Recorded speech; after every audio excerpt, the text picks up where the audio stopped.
I'm getting ready to leak test my plumbing system, and to be honest, I'm a little bit nervous. Any leak means rework, which will be disappointing.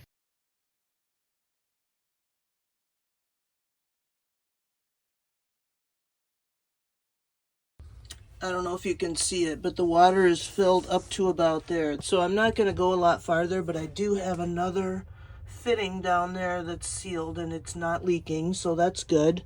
So next steps, we turn the power on and go through our checklist. Okay, here goes. We're turning on the pump. I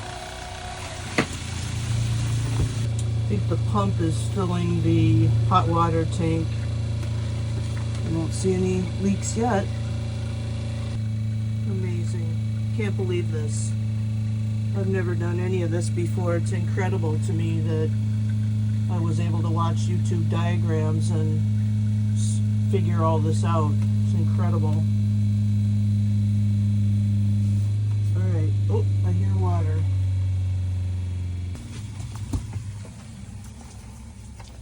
Alright. And we have our first leak.